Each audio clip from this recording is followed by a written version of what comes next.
Hi, എല്ലാവർക്കും കിച്ചണിലേക്ക് സ്വാഗതം. ഞാൻ ലക്ഷ്മി. നമ്മളിന്നിവിടെ ഉണ്ടാക്കാൻ പോകുന്നത് പുളിങ്കറിയാണ്. ഇത് ബിരിയാണി, മസാലച്ചോറ്, പിന്നെ ഞാൻ ഇതിന് മുമ്പൊരു വീഡിയോ ഇട്ടിരുന്നു ചെമ്മീൻ ചോറ് എങ്ങനെ ഉണ്ടാക്കാമെന്ന്. അപ്പോൾ അതുപോലെ ഉള്ള റൈസിൻ്റെ കൂടെയൊക്കെ കഴിക്കാൻ പറ്റിയൊരു കറിയാണ്. നമുക്കിത് ചില ഹോട്ടലിലൊക്കെ കിട്ടും. അപ്പോൾ ഇതെങ്ങനെ ഉണ്ടാക്കാമെന്ന് നോക്കാം. അതിനു മുമ്പ് നിങ്ങൾ എൻ്റെ ചാനൽ സബ്സ്ക്രൈബ് ചെയ്തിട്ടില്ലെങ്കിൽ ഒന്ന് സബ്സ്ക്രൈബ് ചെയ്തേക്കണേ. അടുത്ത് കാണുന്ന ബെല്ലൈക്കനും കൂടി എനേബിൾ ചെയ്യുകയാണെങ്കിൽ ഞാൻ അപ്പോൾ ഇടുന്ന വീഡിയോയുടെ നോട്ടിഫിക്കേഷൻ നിങ്ങൾക്ക് ഉടനെ ലഭിക്കുന്നതായിരിക്കും. അപ്പോൾ നമുക്ക് വീഡിയോയിലേക്ക് കിടക്കാം.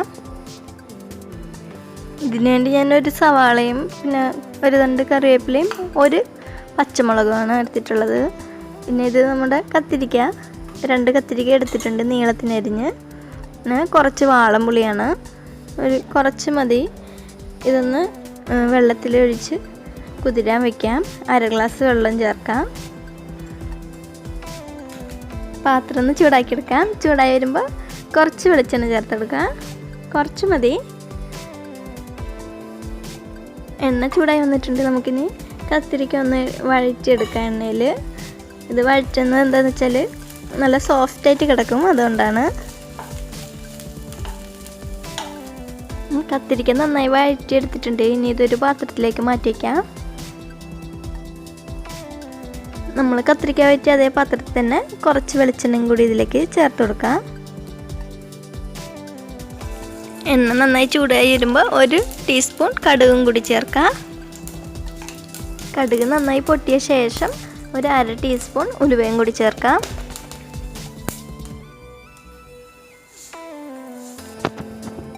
ഉലുവ നന്നായി പൊട്ടി വന്നിട്ടുണ്ട്. ഇനി നമുക്ക് നേരത്തെ അരിഞ്ഞ് വെച്ചിരിക്കുന്ന സവാളയും പച്ചമുളകൊക്കെ ചേർത്ത് കൊടുക്കാം. ഞാൻ ഒരു ചെറിയ സവാളയാണ് എടുത്തിട്ടുള്ളത്. നിങ്ങൾ ഇനി വലിയ സവാളയാണെങ്കിൽ പകുതി ചേർത്താൽ മതി. അതുപോലെ തന്നെ ഞാൻ പച്ചമുളക് ഒരെണ്ണം വലുതായതുകൊണ്ടാണ് ഒന്നെടുത്തത്. ചെറിയ പച്ചമുളകാണെങ്കിൽ 2 എണ്ണം ചേർക്കാം. ഇനി ഇതൊന്ന് നന്നായി വഴറ്റിയെടുക്കാം. സവാള നന്നായി വാടി വന്നിട്ടുണ്ട്. ഇനി ഇതിലേക്കൊരു 1/2 ടീസ്പൂൺ ഇഞ്ചി വെളുത്തുള്ളി പേസ്റ്റ് ചേർക്കുന്നുണ്ട്. ഇതൊന്ന് വഴറ്റിയെടുക്കാം.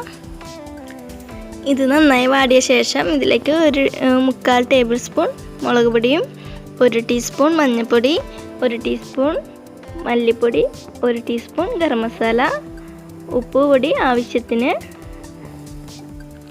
ഇനി ഇതെല്ലാം കൂടി ഒന്ന് മൂപ്പിച്ചെടുക്കാം.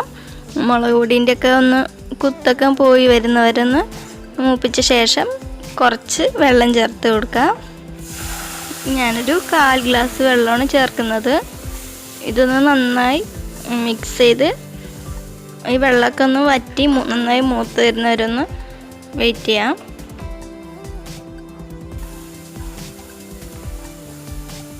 നമ്മുടെ മസാലയൊക്കെ നന്നായി മൂത്ത് വരുന്നുണ്ട്. നമ്മുടെ മസാല നന്നായി മൂത്തിട്ടുണ്ട്. ഇനി ഇതിലേക്ക് പുളിവെള്ളം ചേർത്ത് കൊടുക്കാം. ഞാനൊരു മൊത്തം 2 ഗ്ലാസോളം പുളിവെള്ളം ചേർത്തിട്ടുണ്ട്. പുളിവെള്ളവും മസാലയൊക്കെ ഒന്ന് നന്നായി മിക്സ് ചെയ്ത ശേഷം ഇതിലേക്ക് നമ്മൾ നേരത്തെ വഴറ്റി വെച്ചിരിക്കുന്ന കത്തിരിക്കയും കൂടി ചേർത്ത് കൊടുക്കാം.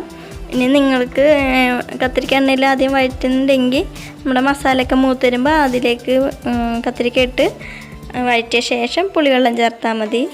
പക്ഷേ കത്തിരിക്ക എണ്ണയിൽ വഴറ്റി വയ്ക്കുന്നതായിരിക്കും ഏറ്റവും കൂടുതൽ നല്ലത്. ഇനി നമുക്കിത് മൂടി വെച്ച് വേവിക്കാം. നമ്മുടെ പുളിങ്കറി നന്നായി തിളച്ച് വരുന്നുണ്ട്. കത്തിരിക്ക വെന്തിട്ടുമുണ്ട്. നമ്മൾ എണ്ണയിൽ വഴറ്റിയതുകൊണ്ട് പെട്ടെന്ന് വേവും. ഇനി നമുക്കൊരു 2 കഷ്ണം ശർക്കരയാണ് വേണ്ടത്. ഇത് ചീകിയെടുക്കാം. ശർക്കര നന്നായി ചീകിയെടുത്തിട്ടുണ്ട്. ഇതൊരു 1/2 ബൗളൊക്കെ ഉണ്ടാകും. ഈ കറിക്ക് മധുരവും എരിവ് പുളി എല്ലാം ഒരുപോലെ ആയിരിക്കണം. എരിവ് കൂടി മധുരവും കുറഞ്ഞ് അങ്ങനെ ഇതാവരുത്. അപ്പോൾ അതിനനുസരിച്ച് ശർക്കര എടുക്കുക. ഇനി ഇത് നന്നായി മിക്സ് ചെയ്ത് ഒന്ന് കുറുകി വരുന്നവരെ വെയിറ്റ് ചെയ്യാം. നമ്മുടെ പുളിങ്കറി ഇവിടെ നന്നായി വറ്റി കുറുകിയൊക്കെ വന്നിട്ടുണ്ട്. അതുപോലെ തന്നെ നല്ല നിറമൊക്കെ മാറി വന്നിട്ടുണ്ട്. ഇനി നമുക്കിതൊരു പാത്രത്തിലേക്ക് മാറ്റി വയ്ക്കാം. അപ്പോൾ നമ്മുടെ കത്തിരിക്ക പുളിങ്കറി ഇവിടെ റെഡി ആയിട്ടുണ്ട്.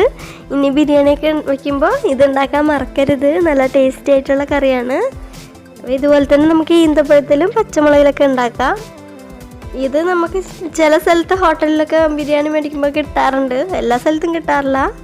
അപ്പോൾ എന്തായാലും ഉണ്ടാക്കി നോക്കണം, ഇഷ്ടപ്പെടും. അപ്പോൾ അടുത്ത റെസിപ്പി ആയിട്ട് നമുക്ക് വീണ്ടും കാണാം. ശുഭദിനം. എല്ലാവരെയും ദൈവം അനുഗ്രഹിക്കട്ടെ.